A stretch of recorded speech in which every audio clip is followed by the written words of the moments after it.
আসসালামু আলাইকুম বন্ধুরা, তোমরা সবাই কেমন আছো? আশা করছি ভালো আছো। মনে অ্যান্ড সাইকেল ব্লগ আর একটা নতুন ভিডিও নিয়ে এসেছি। তোমরাও ভালো আছো, আমরাও ভালো আছি, সুস্থ আছি। তো দেখো, ঘুম থেকে আমি ভোরবেলায় উঠেছি ভাত রান্না করার জন্যে। তখন ঘড়িতে বাজছিল 2:40।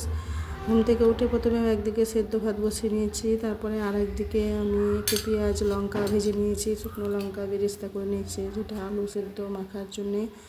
দেখো, আলু সেদ্ধ মেখে নিয়েছি। তারপরে আলু সেদ্ধটা খুব গরম ছিল, হাত দিয়ে মাখার মতো ছিল না, যেহেতু ভোরবেলায় একটু তাড়াহুড়োয় রান্নাটা করতে হয়, সময়ের মধ্যে খেতে হয়। তারপরে দেখো, ভাত টাত খাওয়ার ভিডিওটা করা হয়নি। তারপরে খেয়ে দিয়ে একটু রাস্তা প্রতিদিনের মতো যাই, যেহেতু আমাদের সবাই থাকে একসঙ্গে, রাস্তাটা ঘুরে এসে আমরা দেখো নামাজ আদায় করছি।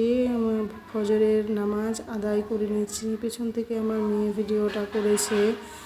তো নামাজ আদায় করার পর আমি ঘুমিয়ে গেছিলাম। তারপরে আর কোনো ভিডিও নেওয়া হয়নি, কারণ 1-2 ঘন্টা তো ঘুমোতেই হবে। তো ঘুম থেকে উঠে আমি সকালবেলায় প্রতিদিনের মতো ফ্রেশ হয়ে নিয়েছি প্রথমে। তো ফ্রেশ হওয়ার পর দেখো, আমার ঘরের বিছানাটা, যেহেতু ঘরে ঘুমিয়ে খাটের ওপরে বিছানাগুলো ছিল, প্রথমে আমি বিছানার চাদরটাকে ভালোভাবে ঝেড়ে নিচ্ছি। তারপর জানলাটা খুলে নিয়ে বিছানার যে একটা কম্বল ছিল পাতলা, কারণ এখন তো সেরকম আর ঠান্ডা নেই, তো হালকা পাতলা একটা রাখতেই হচ্ছে। তো চাদরটাকে দেখো আমি ভালোভাবে ওই আমার খাটের যে বিছানা ঝাড়ার এটা থাকে, ঝাঁটাটা, ওটা দিয়ে ঝেড়ে নিচ্ছি। তো চাদরটা ঝেড়ে নেওয়ার পর দেখো, এলোমেলো একটু হয়েছিল, চারিদিকটা একটু পরিপাটি করে নিচ্ছে, একদম সুন্দর করে বিছানা চাদরটা ঠিকঠাক যেমন লাগে তার জন্যে আমি একদম ক্লিয়ার করে নিলাম। তারপরে দেখো, আমি আমার ড্রেসিং টেবিলটাও একটু ঝেড়ে নিচ্ছি, যাতে ধুলোটা না হয়, কারণ প্রতিদিন এগুলো করলে একদম ঘরবাড়ি সুন্দর পরিষ্কার পরিচ্ছন্ন লাগে। তো ড্রেসিং টেবিলটা ঝাড়ার পর আমি আমার সোফাটাকেও একটু ঝেড়ে নিচ্ছি, সোফার কভারটা। তো ঝেড়ে নেওয়ার পর পাশের রুমে চলে গেলাম। ঘরে বিছানার তো একদম কমপ্লিট থাকে, তবুও একবার সকালবেলায় ঝেড়ে নিচ্ছি, কারণ খাটের ওপরটাও একটু মনে হলো ধুলো, ওগুলোকেও ঝেড়ে নিচ্ছি, তাহলে একদম সুন্দর লাগবে দেখতে, পরিষ্কার পরিচ্ছন্ন। তারপরে আমি আমার রুমগুলো ঝাড় দিতে শুরু করলাম। আমার যে গেস্ট রুমটা, ওটা প্রথমে ঝাড় দিতে শুরু করেছি। ঘরটা ঝাড় দেওয়া হয়ে গেল। তারপরে আমি আমার বেডরুমে চলে এলাম। ঘরের খাটের তলা থেকে একদম সুন্দর পরিষ্কার পরিচ্ছন্ন করে ঝাড় দিয়ে নিচ্ছি। তো এই ঘরটাও ঝাড় দেওয়া কমপ্লিট হচ্ছে। দেখো, আমি ভালোভাবে একদম পরিষ্কার সুন্দর করে ঝাড় দিয়ে নিচ্ছি। তো ঘরে তো সেরকম ধুলো নেই, তবুও সকালবেলা ঝাড় পরিষ্কার তোমরা দেখলেই বুঝতে পারবে যে কত পরিষ্কার পরিচ্ছন্ন থাকে। তারপরে আমি আমার বারান্দার যে ফ্যান সাইডগুলো ছিল, ওগুলো ঝাড় দিয়ে নিলাম। তারপরে আমি বারান্দাটা একদম ভালোভাবে ঝাড় দিয়ে নিচ্ছি, কারণ অনেকটাই বড় লম্বার ওপর বারান্দাটা, ঝাড় দিতে একটু সময় তো লাগেই। তো ঝাড় দেওয়ার পরে দেখো, আমি ভালোভাবে ঝাড় দিয়ে নিচ্ছি। তো সকালবেলার কাজগুলো সকালবেলাতে করে নিই, কারণ মেয়ের স্কুল থাকে, তাকে আবার রেডি করে স্কুলে পাঠিয়ে দিতে হয় সময়ের মধ্যে। তারপরে আমি ওপরের কাজ করলাম, করার পর আমি নিচে এসে বাসনগুলো দেখো, ভোরবেলায় যে রান্না করেছিলাম সেই বাসনগুলো আমি এখন মাজছি। অনেকটাই বাসন ছিল। একবার আমি যখন রাত্রি 2:40 উঠি, তখন একবার বাসনগুলো ধুয়ে নিয়েছি, রাত্রিকার আর সন্ধ্যেয় যে আমরা ইফতার করেছিলাম ওই বাসনগুলো। তার জন্য এখন অল্প কিছুটা বাসন ছিল।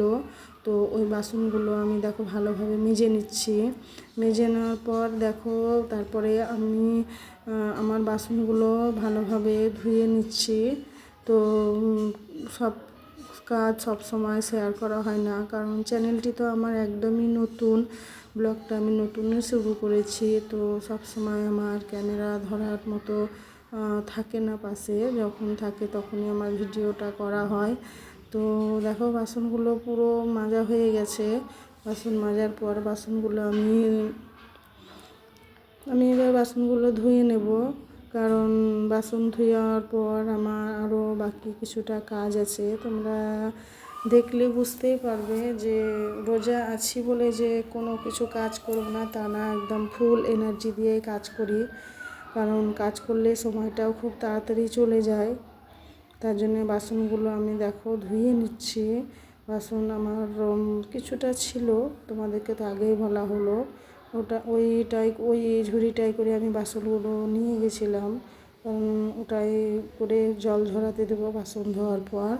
তো দেখতে থাকো সারাদিনের ব্লগ। আমি তো ব্লগটি খুব একটা ভিডিওটা বড় করতে পারছি না, যেহেতু চ্যানেলটা আমার নতুন, অনেক কিছু প্রবলেমের জন্য আমি খুব একটা বড় করতে পারছি না।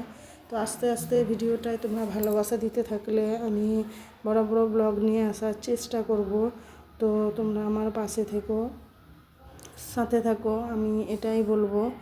তো বাসনগুলো দেখো ভালোভাবে ধোয়ার পর আমার উপরের ছাদে এলাম। কিছুটা জামা কাপড় ছিল, তোমরা তো দেখিয়েছো ভিডিওতে যে এর আগে আমি অনেকটা জামা কাপড় কেচেছি। তো এখন কিছুটা থাকে মেয়ের, বরের, হয়তো আমার। তো আমি সকালের কাজ সকালেই কমপ্লিট করে নিচ্ছি। আমি জামা কাপড়গুলো পুরো দেখো ভালোভাবে কেচে নিচ্ছি। কাচার পর দেখো জামাগুলো আমি আবার ধুয়েও নেব।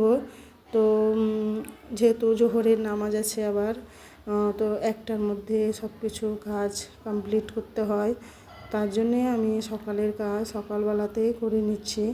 তো তার জন্যে আমি দেরি করে ঘুম থেকে উঠি না, আমি 8টার মধ্যে চেষ্টা করি ওঠার। তো জামা কাপড় কাচার পর দেখো জামা কাপড়গুলো আমি ধুয়ে নেব। ধুয়ে এনে দেখো জামা কাপড়গুলো সব পুরো কাঁচা হয়ে গেছে। তারপরে আমি ভালোভাবে জামা কাপড়গুলো সুন্দরভাবে ধুয়ে নিচ্ছি। তো জামা কাপড়গুলো ধোয়ার পর দেখো জামা কাপড়গুলো আমি মেলতে শুরু করব।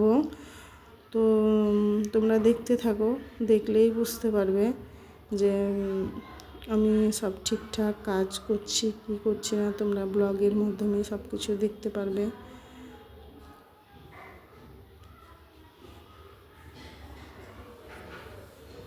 তারপরে দেখো জামাগুলো পুরো আমার ধোয়া হয়ে গেছে। তারপরে জামা কাপড়গুলো আমি একটু মেলে দিলাম, কারণ রোদটাও ভালো আছে।